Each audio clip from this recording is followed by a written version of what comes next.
सभी को trick centre की ओर से गुड इवनिंग। आज का क्वेश्चन कोड है TRNS 30वां कोड है। चलिए सवाल नंबर 1 से बनाते हैं। सवाल नंबर 1 कहता है यहाँ पर 1 नंबर सवाल कहता है कि A और B के मासिक आय 5:6 के अनुपात में। A और B है, इसका मासिक आय 5:6। अब उसके बाद कहता है कि इनका खर्च 3:4 है। ये आय है और ये खर्च 3:4 है। यदि वे क्रमशः 1800 रुपया और 1600 रुपया की बचत करता है तो बताइए कि बी की मासिक आय क्या है। इस तरह के सवाल को बनाने के लिए कुछ नहीं करना है, डबल क्रॉस का नियम का अप्लाई करना है। यहाँ से गुना करेंगे 4800 होगा और इधर गुना करेंगे 7200 होगा। अब उसके बाद इसको गुना कीजिए, 4×5 20 हो गया। इसको गुना कीजिएगा 18 होगा। अब कुछ नहीं करना है, बस ऊपर वाला का अंतर नीचे वाला अंतर के बराबर होता है।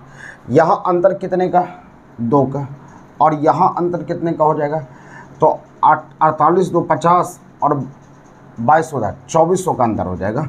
तो यहाँ 2 का अंतर है तो 2 में 2400 कर लिए। ऊपर वाला अंतर नीचे वाला अंतर के बराबर होता है। 1 में कितना 1200 हो गया। हमको पूछा जा रहा है कि बी की मासिक आय क्या है। बी के पास 100 है, 100 में 12 से 72, यही 7200 आंसर होगा, यही उत्तर हो जाएगा। समझ में आ गया। चलिए अगले सवाल पर आइएगा, 7200 आपका आंसर होगा। सवाल नंबर 2 पर आएंगे। सवाल नंबर 2 का आता है यहाँ पर बी और सी की आय का अनुपात 3:7:4 है। बी और सी, ध्यान देंगे, बी और सी के आय का अनुपात 3:4:7 है। सवाल नंबर 2, ए बी सी है, 3:7:4 है। उसके बाद फिर कहता है इनके खर्च का अनुपात 4:3:4:3:5। ये आय और ये खर्च। अब उसके बाद कहता है ये 2400 रुपया की आय में से 300 रुपया बचा लेता है। ये 2400 रुपया क्या है, एक का 2400 रुपया ये कमाता है और 300 रुपया ये बचत कर लेता है। तो 2400 रुपया कमाया और 300 रुपया वो बचा लिया। तो सोचिए 2400 रुपया ये कमाता है और 300 रुपया ये बचत कर लेता है, तो खर्च कितने करते हैं। तो खर्च यहाँ पर हो जाएगा 300 रुपया ये घटा लेंगे, तो ये खर्च हो जाएगा 2100। क्योंकि 2400 रुपया ये कमाया और 300 रुपया ये बचा लिया, 300 रुपया ये बचा लिया तो 300 रुपया जमा हो गया। तो इसके अलावा जितना हुआ तो सब तो खर्च हो गया, तो खर्च 2100 हो जाएगा। तो इसका खर्च यहाँ पर 2100 लिख सकते हैं।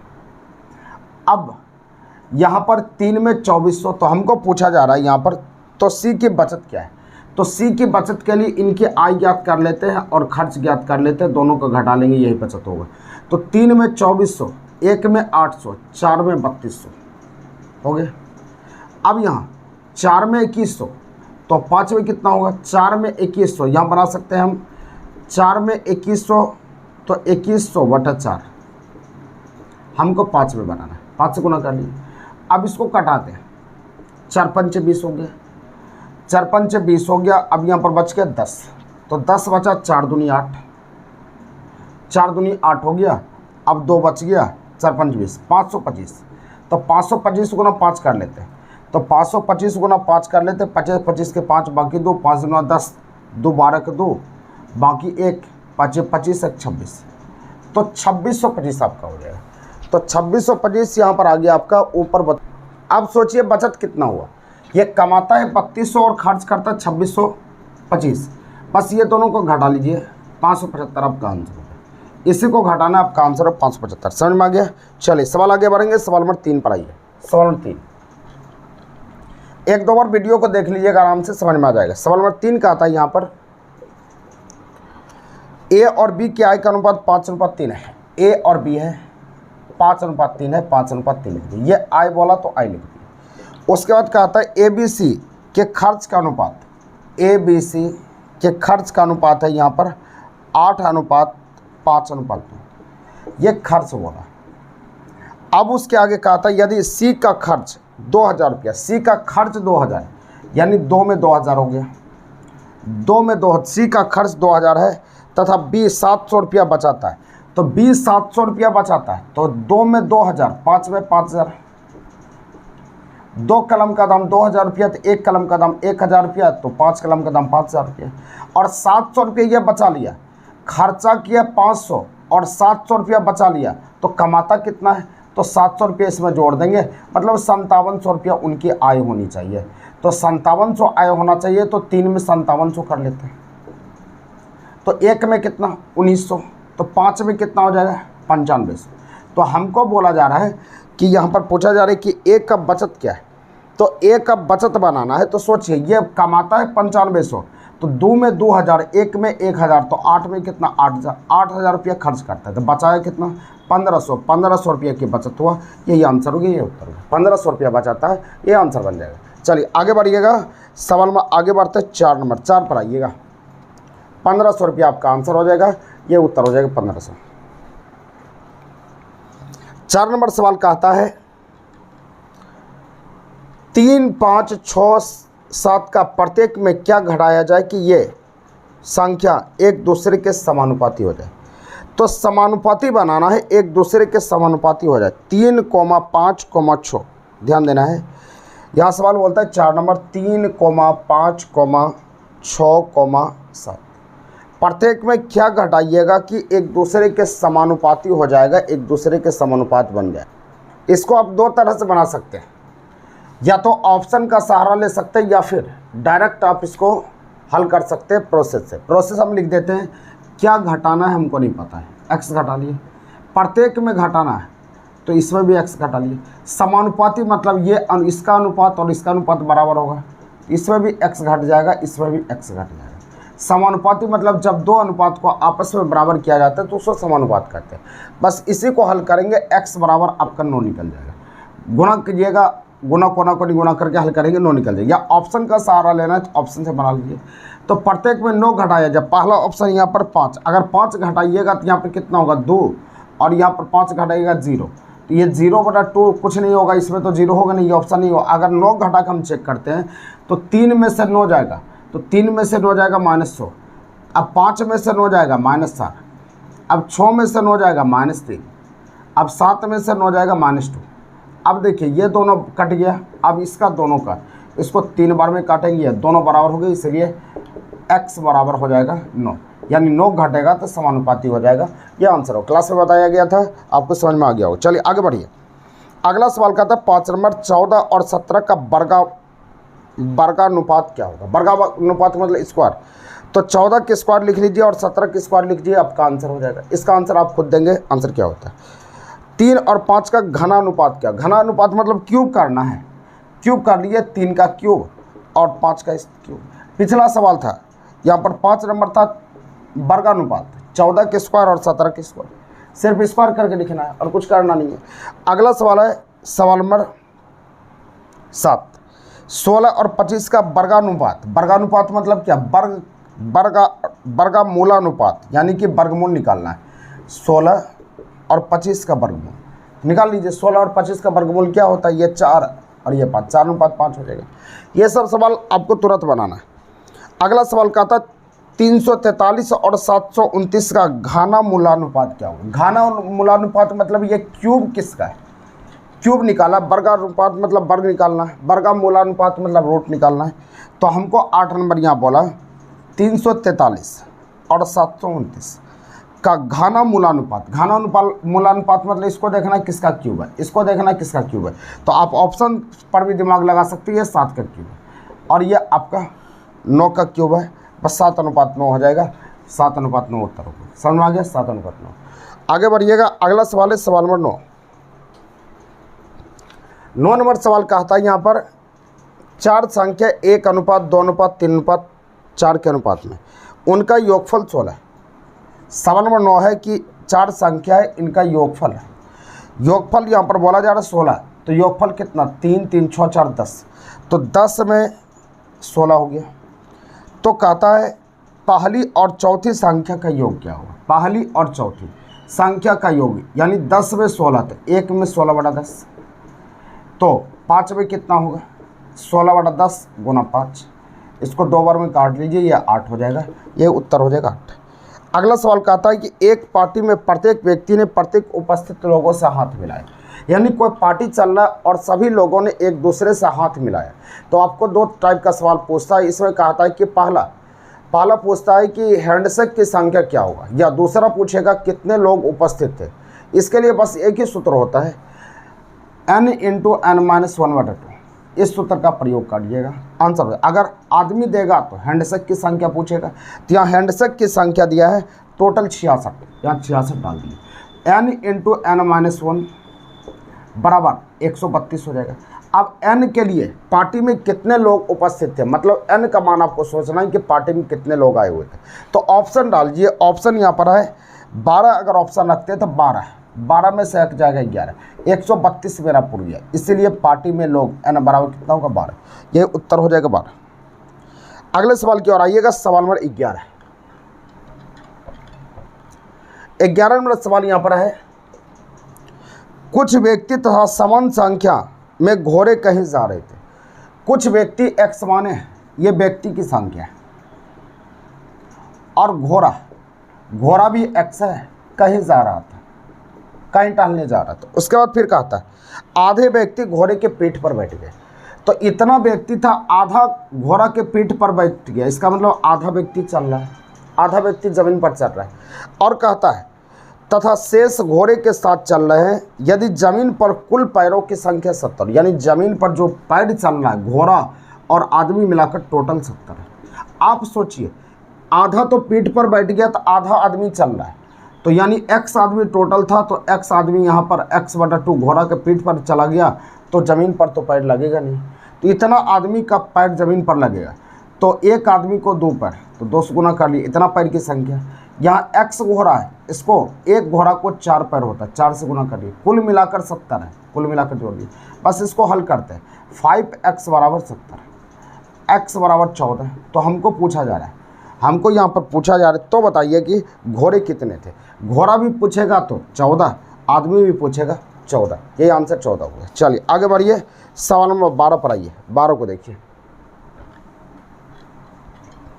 सवाल नंबर 12 यहाँ पर कहता है ए तथा बी, एक प्रत्येक के पास कुछ रुपये, ए और बी हम लिख दिए, प्रत्येक के पास कुछ रुपये, हमको पता नहीं है। अब उसके बाद कहता है यदि ए बी को 50 रुपया देता है, ए जो है बी को 50 रुपया देता है, जब ये दे दिया तो ये माइनस हो जाएगा, और इसको दे दिया तो ये प्लस हो गया, 50 टका देता है। तो कहता है बी के पास ए के पास बचे रुपये से दुगने हो जाएंगे, बी के पास ए से दुगना रुपया हो जाएगा, मतलब ये 2 गुना हो जाएगा, तो 2 गुना इसमें करना पड़ेगा, बीच में बराबर कर लिए। इसको हल करके 2a माइनस 100 बराबर b प्लस 50, इसको लिख सकते 2a, उधर से b को ले जाइए बराबर 150, समीकरण 1 हो गया। फिर कहता है, आगे कहता है कि यदि b a को 20 रुपया दे दे, मतलब b जो है b a को 20 रुपया दे दे, a को 20 टका दिया तो यहाँ 20 टका घट गया। तब कहता है तब ए के पास बी के पास बचे रुपये से 3 गुने रुपये हो जाएंगे, जब तब ए के पास इससे 3 गुना हो जाएगा तो 300 गुना इसमें करना पड़ेगा, बीच में बराबर करेंगे। अब इसको 3b माइनस 60 बराबर a प्लस 20, इसको एक तरफ कर लिए, a माइनस 3b हो गया, इसको इस तरफ भेज देते हैं बराबर माइनस 80, समीकरण 2 हो गया। अब कहता है कि तो a के पास कितने रुपये थे। आप सोचिए, ए के पास से निकालने के लिए बी को हटाना पड़ेगा, यहाँ 3 से गुना करेंगे तब तो हटेगा, तो 3 से यहाँ गुना कर लेते हैं, तो यहाँ 6a माइनस 3b बराबर ये 450 हो गया। अब इसको करना क्या है, जोड़, घटा लीजिए, ये दोनों कैंसिल हो गया, -5 बराबर यहाँ पर काट, ये दोनों तो जुट जाएगा, तो इसको जोड़ लीजिए। आप जोड़ेंगे तो यहाँ पर कितना होगा, ये 0, 8 5 13 3 बाकी 1 4 1 5 530। तो ए के पास कितने रुपये थे, बस इसको कटाना है, कटा लीजिए, ए बराबर 530/5, इसको काट सकते एक बार में। अब यह 3 नहीं काटेगा, 0, 106 आपका आंसर होगा, 106 बी नंबर में है, यही आंसर होगा। आपको नहीं दिख रहा होगा, थोड़ा सा दिक्कत हो रहा है, तो आप इसको हल कर लीजिएगा, 106 आंसर हो जाएगा। समझ में आ गया, 106 आपका उत्तर हो जाएगा, इसको हल कर लेना है, 106 आ जाएगा। 106 आपका आंसर हो, 106 आपका उत्तर हो जाएगा। चलिए आगे बढ़ते हैं, हल कर लीजिएगा, दिख रहा होगा, हल कर लेना इसको। आगे सवाल है कि कुछ मिठाइयाँ 175 बच्चे में बराबर बराबर बांटनी है। ध्यान दीजिए, कुछ मिठाइयाँ 175 बच्चे में बराबर बराबर बांटनी है। अब उसके बाद परंतु कहा था 35 बच्चे अनुपस्थित रहे। हम मान लेते हैं कि मिठाई की संख्या x था, तो 175 बच्चे में बांटना है, तो प्रत्येक बच्चे को इतना मिठाई होगा, इतना मिठाई देना पड़ेगा प्रत्येक, मतलब हर एक बच्चा। अगर हम मान लेते हैं कि 20 मिठाई है और 5 को बच्चा, प्रत्येक बच्चा कितना मिठाई मिलेगा, 5 से डिवाइड कर लेंगे 4 होगा। तो यहाँ पर भी उसी तरह सोचें, x मिठाई टोटल है, प्रत्येक यहाँ को आदमी को देना है, तो जितना आदमी होगा उससे डिवाइड करते हैं, तब तो आपका प्रत्येक आता है, यानी इतना मिठाई प्रत्येक आदमी को होगा। जैसे यहाँ पर किया उसी प्रकार से किया। उसके बाद कहता है कि अब 35 बच्चे अनुपस्थित हो गए, 35 बच्चे आए ही नहीं। तो 35 बच्चे नहीं आए तो प्रत्येक बच्चे को 4 मिठाई अधिक मिले। इतना मिलना था लेकिन 4 ज़्यादा मिल गया, 4 प्लस कर लिए। अब 35 बच्चा नहीं आया, तो आया कितना, तो आया यहाँ पर 175 टोटल था ना, हाँ 175 टोटल था यहाँ आपके पास, 175 था, 35 से नहीं आया तो आया 140, 140 बच्चा आया, तो 140 बच्चा को प्रत्येक को कितना मिल गया, 140 से डिवाइड कर लिए। इतना पहले देना था लेकिन 4 ज़्यादा दिए, तो अभी जितना मिला प्रत्येक को दोनों तो इक्वल टू होगा, बराबर कर लीजिए। बस इसको हल करना है, 140 माइनस x बटा 175 इक्वल टू 4, तो एलसीएम हो जाएगा 700 हो जाएगा। तो इसको हल करेंगे, तो हल करने के बाद आपका आंसर हो जाएगा, हल आप कीजिएगा, इसको हल कीजिएगा, 700 एलसीएम हो जाएगा। यहाँ पर 700 हो जाए, 14 पंजे 70, 5 x हो जाएगा। इसको फिर यहाँ पर हल करेंगे, 4x हो गया बराबर 4। अब यहाँ पर लिख सकते हैं x बटा 700 बराबर 4, तो x बराबर कितना हो, 2800। तो कहता है कुल मिठाई की संख्या कितना था, कुल मिठाई की संख्या 2800 हो जाएगा, यही उत्तर हो जाएगा 2800। चलिए आगे बढ़िएगा, अगले सवाल पर आइएगा, सवाल नंबर 14 पर आइए।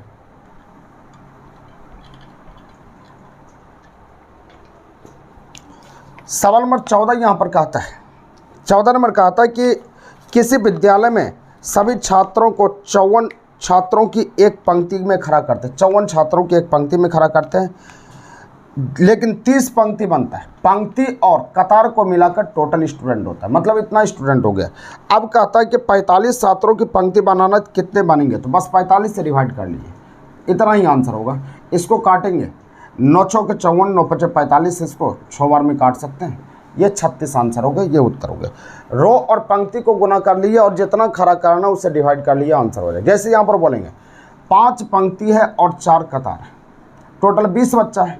अब हमको बोलता है 10-10 का कतार लगाना है, तो 10 से यहाँ डिवाइड कर लेंगे, 2 को बनेगा, आंसर हो गया।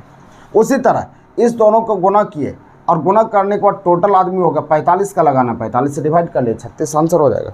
आगे बढ़िएगा, 5 क्रमागत संख्या का योग 240 है। 5 क्रमागत संख्या का योग 240 है, यहाँ ध्यान दीजिएगा, योग 240 है। तो योग को औसत बना लिए, तुरंत बन जाएगा। औसत बराबर योग बटा संख्या, इसको हल करेंगे, 5 25, अब 5 25 हो गया, 2 बार बच गया, 5 20 यानी 54। औसत 54 है, यानी बीच में 54 होगा। 5 क्रमागत बनाना, आगे 55 होगा, आगे 56 होगा और पीछे आपका 53 होगा और इधर 52 होगा। 5 क्रमागत बन गया। तो हमको कहता है, तो बताइए कि तथा तो पाँचवीं, दूसरी तथा पाँचवीं का योग क्या होगा, दूसरी और पाँचवीं का योग क्या होगा, यानी 53 और 56 का योग क्या होगा, 9 109, बस 109 आंसर होगा, कोई ऑप्शन नहीं है, यही उत्तर हो जाएगा। सवाल नंबर 16 पर आइए, किसी संख्या को x मान लिए, किसी संख्या में से 600 के 75%, 600 के 75%, 75 बटा 100 घटाने पर, घटा दिए, घटाने पर 320 प्राप्त होता है, 320 कर दिए, तो वह संख्या क्या है, x का मान निकालिए, आंसर हो जाएगा।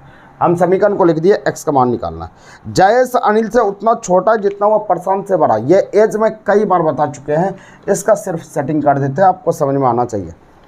सवाल का आता है जयेश, सवाल में 17, जयेश अनिल से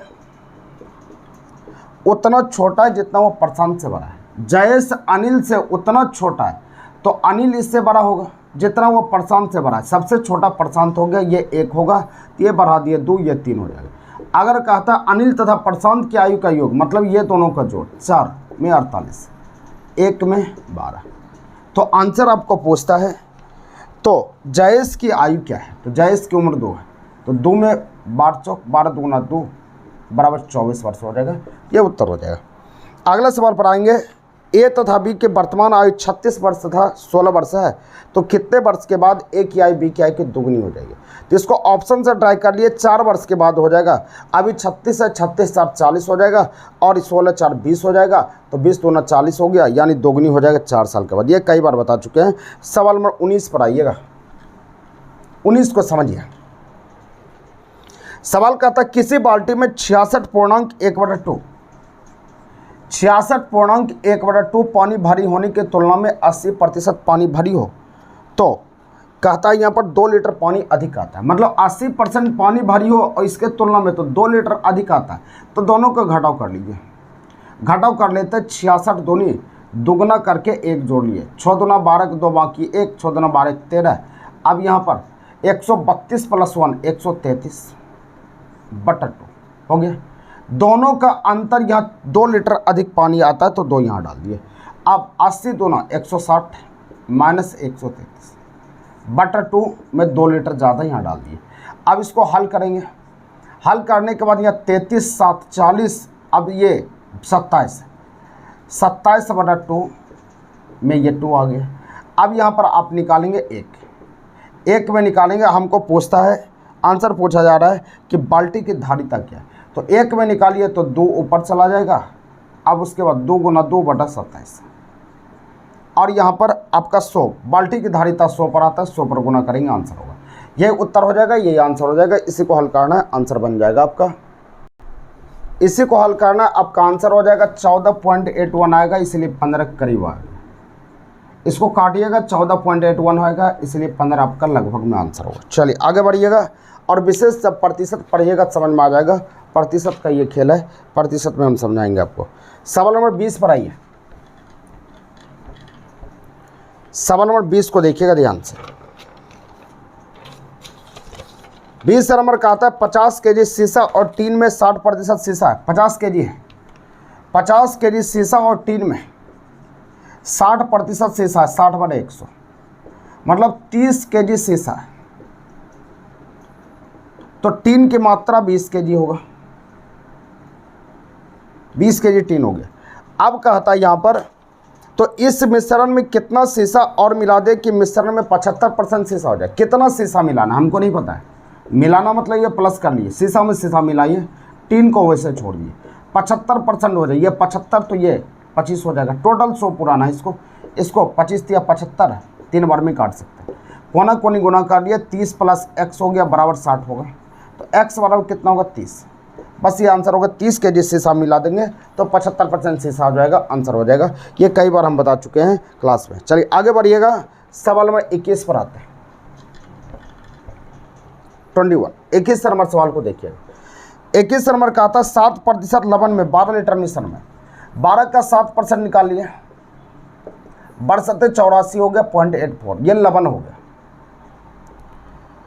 लवण में 12 लीटर घोल में से 4 लीटर पानी को वाष्पित कर लिया जाता है, तब शेष घोल में लवण का प्रतिशत क्या है। तो 4 लीटर वाष्पित कर लिया जाता है, अभी तत्काल लवण इतना है, तो लवण जितना रहेगा उतने होगा, तो लवण गुना 100 बटा 4 लीटर उड़ गया। टोटल यहाँ पर था 12 में 4 उड़ गया तो 8 हो गया। बस इसको हल करना है, आपका आंसर हो जाएगा। इसको हल कीजिएगा तो 100 में 100 कट जाएगा, 84/8। बस इसी को हल करना, हल करने के बाद आपका जो आंसर हो जाएगा इसको हल कर लीजिएगा। पॉइंट में आएगा, इसको घटा लेना है, बस कुछ नहीं करना है। जितना आया लवण उतना लिखिए, लवण गुना 100, और जो बचा हुआ पार्ट है, बचा हुआ पार्ट को नीचे डालिए, आपका आंसर हो जाएगा। जैसे अगले सवाल की ओर बढ़ते हैं, अगले सवाल बढ़ाइए, इसी को हल करना, आपका आंसर हो जाएगा। अगला सवाल करता है 50% 9 लीटर द्रव में, यानी 9 लीटर यहाँ है, इसमें 50% अम्ल है, 50% अम्ल है तो 4.5 लीटर अम्ल हो गया। 4.5 लीटर अम्ल हो गया, तो इसमें कितना पानी और डाला जाए तो कि अम्ल की सांद्रता 30% हो जाए। पानी डालना है तो पानी डालना है 4.5 लीटर, अम्ल तो 4.5 लीटर पानी। कितना पानी डाल दो हमको पता नहीं है। अम्ल की सांद्रता यहाँ पर 30% ला जाए तो अम्ल 30 हो जाएगा, तो नीचे कितना होगा 70। बस इसी को हल करना, हल कर लीजिए आपका आंसर हो जाएगा। इसी को हल करना है। अगला सवाल है सवाल नंबर 23 पर आइएगा। सवाल नंबर 23 सबको हल करना, हम हिंट्स दे दिए, हल कीजिएगा आप, आपका काम है, आप हल करोगे तब पता चलेगा। सवाल नंबर 23 नंबर कहा था 300 ग्राम चीनी के घोल में 40% चीनी है। 40% चीनी है मतलब 120 ग्राम चीनी है। 120 ग्राम चीनी, इस घोल में चीनी कितना चीनी और मिलाया जाए कि 50% चीनी हो जाए। 120 ग्राम चीनी है तो 180 ग्राम पानी होगा। कितना चीनी मिला दिया जाए कि चीनी का 50% हो जाए। अभी 50% नहीं है, 50% मतलब दोनों बराबर होना चाहिए। ये 120 है तो ये 180 है, तो ये ज़्यादा 60 है, तो 50 इसमें मिलाएंगे तब तो बराबर हो जाएगा। इसलिए 50 ग्राम या 50 केजी जो भी हो जाएगा आंसर हो जाएगा, ये उत्तर होगा। 50 ग्राम और मिला दो आपका आंसर हो जाएगा। 60 ग्राम होगा, सॉरी 60 ग्राम, क्योंकि 180 वहाँ 120 है, 60 ग्राम चाहिए तो 60 ग्राम आंसर हो गया। सवाल नंबर 24 पर आएंगे। 3 लीटर चीनी के घोल में 40% चीनी है। 3 लीटर चीनी के घोल में 40% चीनी है, 40/100 1.2 ग्राम चीनी हो गया। अब उसके बाद कहता है इस घोल में 1 लीटर पानी और मिला दें, तब घोल में चीनी के प्रतिशत, चीनी गुना 100/3 लीटर था, 1 लीटर और मिला दी, 4 लीटर हो गए।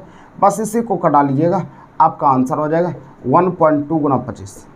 बस इसी को हल करेंगे, आपका आंसर हो जाएगा, ये उत्तर हो जाएगा। इसी को हल करना है, आपका आंसर तैयार हो जाएगा। क्योंकि यहाँ सीधा बोला जा रहा है 3 लीटर चीनी के घोल में 40% चीनी है, 3 का 40% निकाले तो 1.2 आ गया, 1.2 यहाँ पर चीनी आ गया। अब कहता है इस घोल में 1 लीटर पानी और डाल दे। पहले 3 लीटर था, तब 4 लीटर हो गए। 1 लीटर पानी और डाल दे तो चीनी की प्रतिशत, चीनी गुना 100/4, इसी को हल कर लिए, आपका आंसर हो जाएगा, ये उत्तर हो जाएगा। चलिए आगे बढ़िएगा, इसको आप घर में बनाते रहेंगे, हल करेंगे, आंसर हो गया। अगला 40% सेम उसी तरह से सवाल है, 26 नंबर इसको बना लेंगे। 27 पर आते हैं। सवाल नंबर 27 पर आइएगा। 27 नंबर सवाल करते हैं ए और बी बच्चे हैं। ए और बी बच्चे हैं सी के। ए और बी बच्चा है सी के। आपको पता होना चाहिए कि बच्चा है सी का, मतलब ए और बी बच्चा है, तो ए और बी भाई या बहन होगा। सी का बच्चा है, सी यहाँ डाल दिए। अब उसके बाद कहता है यदि सी माता है बी के, सी माता है बी की, इसका माता है बी का, माइनस में चला गया, यानी कि माता हो गया। सी माता है बी का, लेकिन ए पुत्री नहीं है बी का। ए पुत्री नहीं है सी का। ए पुत्री नहीं है, तो इसका मतलब क्या, ये पुत्र होगा। पुत्री नहीं तो पुत्र होगा, क्योंकि इस रेखा में जब आने के बाद पुत्र और पुत्री होता है। अब उसके बाद सी की, तो सी और ए परस्पर किस प्रकार संबंधित है। सी और ए तो परस्पर क्या, बेटा और माँ का रिश्ता होगा, तो माता और पुत्र, यही आंसर होगा। माता और पुत्र आंसर बन जाएगा। अगले सवाल की ओर आएंगे, सवाल में 28 पर आइए, 28 को समझते हैं। 28 से बड़ा सवाल यहाँ कहता है, 28 से बड़ा कहता है एक कैदी ने उनसे मिलने के लिए एक लड़के को जेलर से परिचय कराता है। एक लड़के को कैदी से मिलने के लिए जेलर से परिचय कराता है। क्या जेलर को कहता है, कहता है मेरा कोई भाई या बहन नहीं है। ये लड़का कैदी जो है, मेरा कोई भाई और बहन नहीं है, कोई नहीं है, कोई रिश्ता नहीं है, भाई बहन नहीं है। यह लड़का मेरे पिता के, यह लड़का जो है, यह कैदी बोला, यह लड़का मेरे पिता के, यानी कैदी बोल रहा है मेरे पिता हो गया। यह लड़का मेरे पिता के पुत्र का, मेरे पिता का पुत्र तो यही होगा, मेरे पिता के पुत्र का पुत्र है, मतलब क्या, इसका बेटा है लड़का। तो हमको पूछता है, तो बताइए कि लड़का उसका कौन है, लड़का इसका कौन है। लड़का इसका क्या हो जाएगा, पुत्र हो जाएगा, आंसर हो गया, उत्तर हो गया पुत्र। अगले सवाल की ओर आएंगे। सवाल नंबर 1, पुरुष की तस्वीर की ओर देखते हुए हर्ष ने कहा उसकी माँ मेरे पिताजी। इसका सभी को आंसर देंगे, क्योंकि ब्लड समझ गए तब बनेगा, नहीं तो नहीं बन सकता, इसका आंसर देना। और आपका 30 तो बन ही जाएगा, प्लस माइनस है, 31 प्लस माइनस है, और 32 ये आपको कई बार हम क्लास में समझा भी चुके हैं। 32 आपसे आराम से बनेगा, 33 भी बनेगा, 34 होगा। 35 नंबर समझिए, 35 नंबर देखिए दर्पण फोटो है, 0 है यहाँ पर तो यहाँ पर भी 0, उलट गया, ऊपर है तो ये नीचे, दर्पण प्रतिबिंब यानी कि फ़ोटो है। दर्पण की यानी दर्पण के सामने ये फ़ोटो करेंगे तो इसका ये ऊपर है तो ये नीचे आ जाएगा। उसके बाद ऐसे है तो नीचे ऐसे, सेम टू सेम है। तो हमको कहता है इसमें, हमको नीचे वाला पूछता है कि नीचे में क्या होगा, यानी दर्पण का फोटो नीचे में कैसे बनेगा। यू है तो दर्पण के सामने नीचे बनना चाहिए, लेकिन ये उल्टा दी है। ऐसा है, ऐसे इधर है, दर्पण के सामने ऐसे बनना चाहिए, लेकिन ऐसा है। लेकिन यहाँ पर आप दर्पण के सामने इस प्रकार को इसको ले जाएंगे तो नीचे भी इसी प्रकार से बनेगा, सेम टू सेम होगा, इसीलिए आपका आंसर सी है, दर्पण का फोटो। अगला सवाल 36 का आता है 8:60 H-11 ये 60 H-11 यहाँ पर H मतलब ये घंटा, घंटा डालिएगा, घंटा है 8:08 डालिए, 20 मिनट 20 यहाँ डाल दिए, हल कर लिए, आंसर हो जाएगा। सब घड़ी वाला सवाल है आपका, घड़ी वाला सवाल। यदि किसी घड़ी में 38 नंबर, यदि किसी घड़ी में 6 बज रहे हो तो प्रतिबिंब समय 11:60 में घटा लेना, आपका आंसर हो जाएगा। 40 नंबर सवाल कहता है यदि प्रतिबिंब समय में 12:25 हो रहे हो, 12:25 ये हो रहा है प्रतिबिंब समय में, तो वास्तविक समय क्या होगा, 11:60 में घटा लीजिएगा, आपका आंसर हो जाएगा। 11:60 में घटाना। जिस प्रकार जीवन का संबंध आत्मकथा से है उसी प्रकार से गवाह का संबंध दस्तावेज से होगा। मतलब जिस प्रकार आपका जीवन का आत्मकथा लिखा जाता है, उसी तरह कोई अगर गुनाह करता है तो उसका सारे दस्तावेज में कथा लिखा जाता है, इसे दस्तावेज होगा। जिस प्रकार सत्यजीत राय से फिल्म का है, उसी प्रकार पाब्लो पिकासो ये पेंटिंग करता था, इसलिए पेंटिंग आंसर होगा। जिस प्रकार टेलीफोन का संबंध सनसनाहट से, उसी प्रकार दरवाज़ा का संबंध खटखटाहट से है। टेलीफोन में सनसन करता है, उसी तरह दरवाज़ा खटखटाता है, खटखटाहट। जिस प्रकार बैडमिंटन का संबंध टेनिस से, बैडमिंटन टेनिस, और उसी प्रकार वॉकर कप ये आपका गोल्फ से संबंधित, ये सबको याद रखना है। जिस प्रकार सावक बाघ के बच्चे को बोला जाता है, उसी प्रकार मृग छौना हिरन के बच्चे को बोला जाता है, याद रखना, हिरन के बच्चे को। जिस प्रकार अंधेरा का संबंध भय से है, उसी प्रकार ईमानदारी के संबंध विश्वास से। अंधेरा होता है तब भय होता है, लगता है कि उधर भूत है लेकिन भूत होता नहीं है। उसी प्रकार ईमानदारी एक आपका विश्वास दिलाता है और कुछ नहीं, ईमानदारी आप दिखाए वो एक तरह का विश्वास होता है, इसलिए विश्वास हो जाएगा। अगला 47 पर आएंगे। 47 ये सीरीज है, सीरीज को बना लेते हैं। 47 नंबर देखिएगा ध्यान से। 47 3, 10, 20, 33, 49, 68 वाट। देखिए 7 बढ़ा, उसका 10 बढ़ा, फिर 13 बढ़ा, 7, 10, 13, फिर 16, फिर आपका क्या 19, फिर 19, 3, 22, 22 बढ़ा दिया, 68 + 22, यह 90 आंसर हो जाएगा। 90 आंसर हो गए। 48 नंबर आएंगे। 48 नंबर ध्यान देना है। 19, 24 सीरीज को देखना पड़ेगा। 18, 25, 17, 26, 16 वाट डबल सीरीज है। 19, 18, 17, 16 डबल सीरीज। 24, 25, 26, 27, 27 आंसर होगा। 27 को डाल लीजिएगा, आंसर 27 होगा। अगला सवाल 49 पे आइएगा। 49 नंबर देखिएगा ध्यान से। 49 ध्यान से देखेंगे। 49 नंबर सवाल कहता है 5, 17, 37, 65, वाट, 145। देखिए ये क्या है, 2 का स्क्वायर +1 5, ये 4 के स्क्वायर +1, 4 के स्क्वायर 16 +1, ये 6 के स्क्वायर +1, ये 8 के स्क्वायर +1, तो यहाँ पर 10 के स्क्वायर +1, 2, 4, 6, 8, 10 के स्क्वायर 100 +1 यानी 101 होगा। यह आंसर होगा 101। अगला सवाल है 50 नंबर। 13, 21, 29, 34, 43, 92, 12। ध्यान दीजिए 34 उल्टा 43 उल्टा दिया डिजिट को, 29 92 उल्टा दिया, 21 से 12 उल्टा दिया, तो अगला क्या होगा, 13 को उल्टा दो यहाँ पर 31 हो जाएगा, ये आंसर हो गया 31, 31, आंसर 31 होगा। उम्मीद करते हैं कि समझ में आ गया होगा। नेक्स्ट वीडियो के साथ कल आते, तब तक के लिए टेक सेंटर की ओर से गुड